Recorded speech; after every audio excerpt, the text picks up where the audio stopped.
नमस्कार दोस्तों, आज हम समीक्षा अधिकारी आर ओ के लिए हिंदी पढ़ेंगे।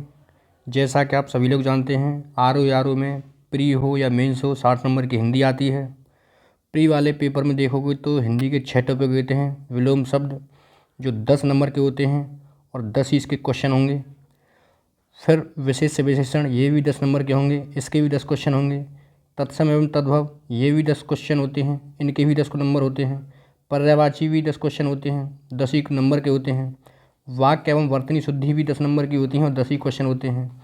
वाक्यांशों के लिए एक शब्द होगा, इनके भी 10 क्वेश्चन होंगे और इनके भी 10 नंबर होंगे। इस प्रकार से 6 टॉपिक हैं और 6 टॉपिक, प्रत्येक टॉपिक 10-10 क्वेश्चन होते हैं। इस प्रकार से 60 क्वेश्चन और 60 ही नंबर के होंगे, तो यानी कि 60 नंबर की हिंदी होती है समीक्षा अधिकारी आर ओ में।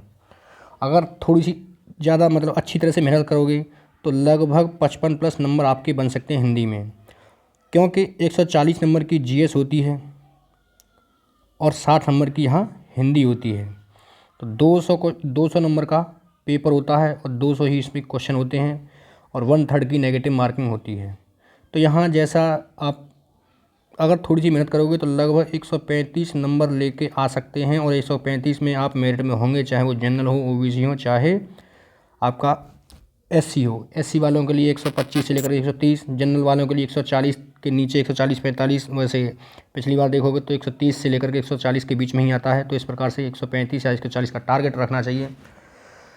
तो सबसे ज़्यादा फैक्टर आपका जो सिलेक्शन का रहेगा, जो सिलेक्शन दिलाने वाला रहेगा, हिंदी ऐसा टॉपिक है कम चुनिंदा, इसमें 6 ही टॉपिक हैं और कम समय में इसको तैयार किया जा सकता है, कम समय में इसको तैयार। तो चलिए ज़्यादा विलंब न करते हुए अब हम पहला टॉपिक जो पढ़ेंगे वो हमारा होगा कौन सा, विलोम शब्द। विलोम शब्द का पार्ट 1 होगा, आगे भी पार्ट आते रहेंगे। तो चलिए देखते हैं पहला पार्ट क्वेश्चन के साथ। तो यहाँ देखेंगे आपके लिए क्वेश्चन है प्रतिकूल का विलोम। यहाँ पूछा है क्वेश्चन, ये सभी आए हुए को पेपर हैं, जैसे आप देखोगे पीएससी के पेपर हों, समीक्षा अधिकारी के हों, ये सभी उनके पेपर हैं आए हुए। तो उनको पहले इनकी प्रैक्टिस करते हैं, फिर देखेंगे क्वेश्चन। और तो सबसे पहले देखेंगे प्रतिकूल का क्या होगा विलोम, अनुकूल। प्रतिकूल का विलोम क्या होता है, अनुकूल। प्रतिकूल का विलोम अनुकूल होगा। नेक्स्ट क्वेश्चन होगा सृष्टि। सृष्टि का विलोम क्या होगा, यहाँ प्रलय। सृष्टि का विलोम क्या होगा, प्रलय। जबकि व्यष्टि एवं समष्टि एक दूसरे के विलोम हैं। व्यष्टि का विलोम क्या होगा, समष्टि। समष्टि किसका विलोम है, व्यष्टि का। नेक्स्ट क्वेश्चन देखेंगे आगे, साहचर्य का विलोम क्या होगा। साहचर्य का विलोम होगा यहाँ अलगाव। साहचर्य का विलोम क्या है, अलगाव। साहचर्य का अलगाव। सहयोग का विलोम असहयोग होता है, जैसा कि आप सभी जानते होंगे। सहयोग का विलोम असहयोग होता है। आगे देखेंगे क्वेश्चन, विराट का विलोम पूछा है यहाँ। विराट का विलोम क्या होगा, विराट का विलोम होता है यहाँ क्षुद्र। विराट का होगा क्षुद्र। नेक्स्ट क्वेश्चन देखेंगे, स्पर्श का विलोम क्या होगा। स्पर्श का विलोम अस्पर्श होगा। अस्पर्श होगा। स्पर्श का विलोम क्या होगा, अस्पर्श। आगे क्वेश्चन है, विलोम की दृष्टि से एक युग्म अशुद्ध है। एक बात और आपको ध्यान रखनी है, यहाँ शुद्ध पूछा है या अशुद्ध पूछा है, आपको बड़ी ही गहराई से क्वेश्चन पढ़नी है। कहीं ऐसा ना हो कि पढ़ने में गलती हो जाए और आप सही आंसर को गलत लगा दें। तो ये भी ध्यान रखना है, पढ़ने में गलती ना हो। तो यहाँ देखेंगे आयात का निर्यात होता है, एकदम सही बात है, हमें अशुद्ध छांटना है। दृश्य का अदृश्य होता है, ये भी सही है। आगे प्रत्यक्ष का परोक्ष होता है या फिर अप्रत्यक्ष, दोनों ही होते हैं। तो यहाँ प्रत्यक्ष का परोक्ष होता है। आमेश और सामेश, आमेश और सामेश दोनों ही क्या हैं, समानार्थी हैं, यानी कि एक समान भाव उत्पन्न करते हैं। तो यहाँ आमेश और सामेश का विलोम निरामेश होगा। क्या होगा, निरामेश। निरामेश उसका विलोम होगा, आमेश सामेश का। नेक्स्ट क्वेश्चन है, अमर का पूछा है। अमर का क्या होगा विलोम। अमर का विलोम पूछा है यहाँ, तो अमर का विलोम होगा यहाँ मर्त्य। अमर का क्या होगा, मर्त्य। मरण का जीवन होता है। मरण का क्या होगा, जीवन होगा विलोम। मरण का जीवन होगा। मृत्यु का विलोम जन्म होता है। मृत्यु का जन्म विलोम होता है। मृत्यु का विलोम जन्म होता है, जबकि मृत्यु का जीवन होता है। आगे नेक्स्ट क्वेश्चन, उक्त का विलोम। उक्त का विलोम पूछा है यहाँ, तो अनुक्त होगा। उक्त का विलोम अनुक्त होता है। उक्त का विलोम अनुक्त होता है।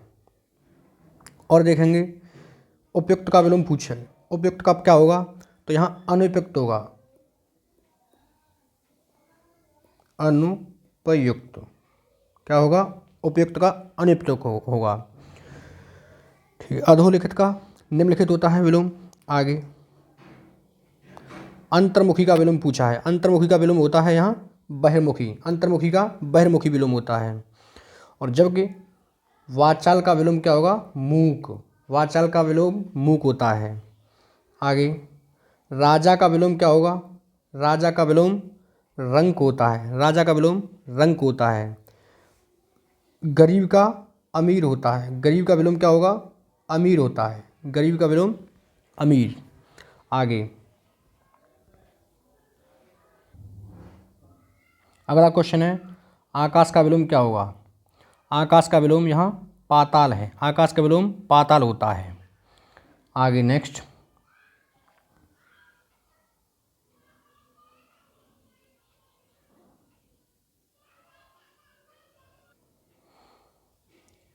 फिर से पूछा है सगुण का विलोम, सगुण का विलोम क्या होगा, निर्गुण विलोम होता है, सगुण का क्या होता है, निर्गुण।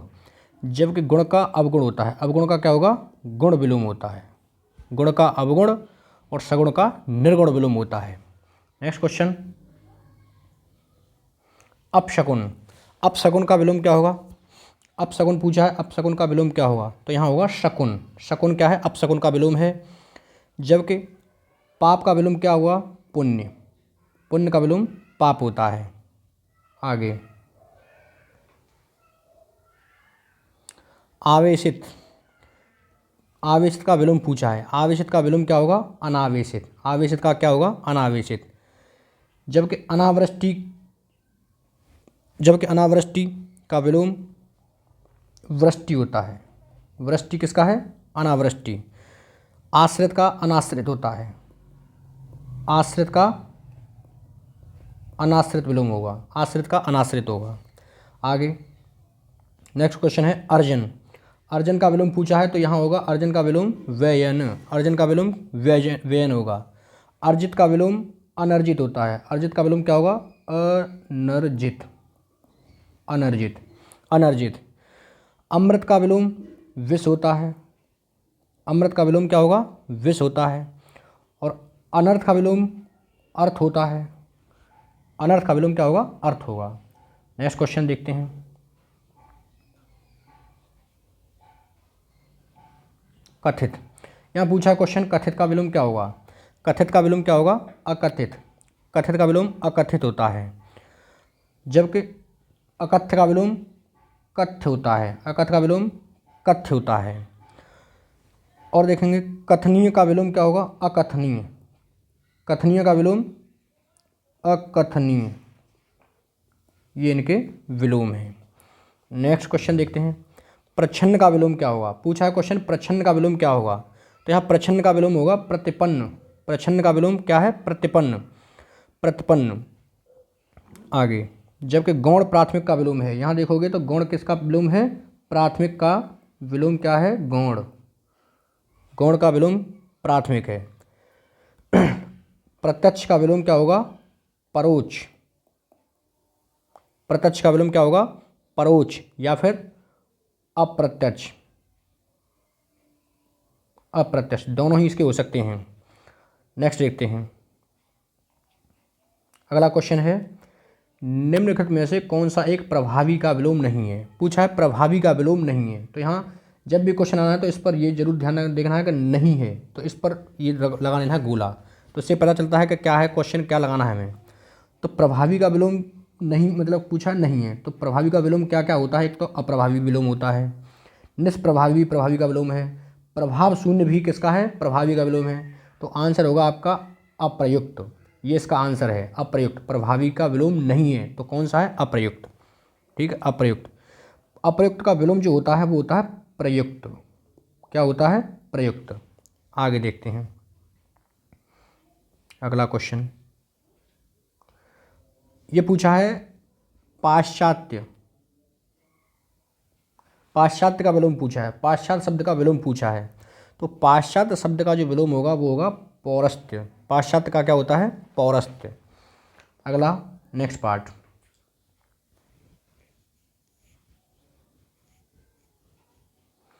यहाँ क्वेश्चन पूछा है अश्लील का विलोम क्या होगा। अश्लील का विलोम होगा यहाँ पर श्लील। अश्लील का क्या होगा विलोम शब्द? श्लील। अश्लील का होता है श्लील। आगे क्वेश्चन है मूक का शब्द क्या होगा। मूक का विलोम पूछा है क्या होगा, तो मूक का होगा यहाँ वाचाल। मूक का विलोम क्या होता है? वाचाल। अगला क्वेश्चन मूक का वाचाल। नेक्स्ट एक बार और। अल्पभाषी का बहुभाषी होता है। अल्पभाषी का क्या होगा? बहुभाषी। अल्पभाषी का विलोम होगा बहुभाषी। आगे मृदभाषी का विलोम होता है कटभाषी। मृदभाषी का कटभाषी विलोम होता है। मृदभाषी का विलोम कटभाषी होता है। नूतन, ये पूछा है नूतन का विलोम क्या होगा, तो नूतन का विलोम है पुरातन। नूतन का विलोम क्या है? पुरातन। प्राचीन का विलोम होता है अर्वाचीन। प्राचीन का विलोम क्या है? अर्वाचीन, यानी अर्वाचीन का विलोम प्राचीन। ठीक है। आगे यहाँ पूछा नेक्स्ट तरुण का विलोम क्या होगा। तरुण का विलोम क्या होगा, तो यहाँ तरुण का विलोम जो होगा वो होगा सी, यानी कि वृद्ध। तरुण का विलोम वृद्ध होता है। नेक्स्ट क्वेश्चन है ह्रस्व का विलोम पूछा है। ह्रस्व का विलोम क्या होगा, तो आप सभी लोग जानते होंगे ह्रस्व का तो क्या होता है? दीर्घ होता है। ह्रस्व का क्या होता है? दीर्घ होता है। ह्रस्व का दीर्घ होता है। जबकि हास का विलोम होता है रुदन। हास का क्या होता है? रुदन। विषाद का होता है हर्ष। विषाद का विलोम क्या होता है? हर्ष। अहित का विलोम होता है हित। अहित का हित होता है। जबकि ह्रस्व का क्या होगा? दीर्घ होता है। अगला क्वेश्चन, क्वेश्चन नंबर 25। तो यहाँ देखना है संपन्न का विलोम पूछा है। आपसे पूछा है किसका विलोम? संपन्न का विलोम। संपन्न का विलोम जो होगा वो होगा विपन्न। संपन्न का विलोम क्या है? विपन्न होता है। निर्धन किसका होता है विलोम? धनी का। धनी का होता है निर्धन। निर्धन। विपद का संपद होता है। विपद का विलोम होता है संपद। विपद का होता है संपद। अस्थिर का विलोम होता है स्थिर। अस्थिर का होता है स्थिर। आगे देखते हैं यहाँ पूछा है उपेक्षा का विलोम शब्द। उपेक्षा। उपेक्षा का विलोम शब्द क्या होगा? उपेक्षा का विलोम शब्द होगा यहाँ अपेक्षा से। अपेक्षा। उपेक्षा का विलोम है अपेक्षा। और यहाँ देखोगे अवेच्छा, तो यहाँ होगा अवेच्छा का विलोम अनवेच्छा। अनवेच्छा। अनवेच्छा। अवेच्छा का यानी अनवेच्छा, ये वाला हो गया। आगे देखते हैं आवृत। क्वेश्चन है आवृत का विलोम क्या होगा। आवृत का विलोम होगा अनावृत। अनावृत। आवृत का है अनावृत। आद्रत का विलोम होगा है अनाद्रत। यहाँ आद्रत का विलोम क्या होगा? अनाद्रत। जबकि आसक्त का क्या होगा? अनासक्त। आसक्त का क्या होगा? अनासक्त। ये क्या है इनके विलोम। आगे देखते हैं उपचय का विलोम क्या है। क्वेश्चन है उपचय का विलोम क्या होगा। उपचय का विलोम होगा अपचय। उपचय का विलोम अपचय। अवनत का विलोम होता है उन्नत। अवनत का विलोम क्या है? उन्नत। रोपण का विलोम है आरोपण। आरोपण। आरोपण। रोपण का विलोम आरोपण। जबकि उर्वर का विलोम क्या होता है? अनुर्वर। ये क्या है? उर्वर। उर्वर। इसका विलोम क्या है? अनुर्वर। अगला क्वेश्चन है जागृत। जागृत का क्या पूछा है? विलोम। तो जागृत का विलोम होगा यहाँ सुप्त। जागृत का विलोम क्या है? सुप्त। जागृत का विलोम सुप्त है। नेक्स्ट जागृति का विलोम होता है सुसुप्ति। जागृति का विलोम क्या होता है? सुसुप्ति। जागृति का होता है सुसुप्ति। और जागरण का होता है निद्रा। यहाँ निद्रा का विलोम क्या होता है? जागरण। जागरण। तो आंसर जागृत का क्या होगा? सुप्त। सॉरी सुस्त नहीं, ये गलत है, सुप्त होगा। सुप्त। ठीक है। आगे इसके बाद अब मिलते हैं अगले वीडियो में। Thank you.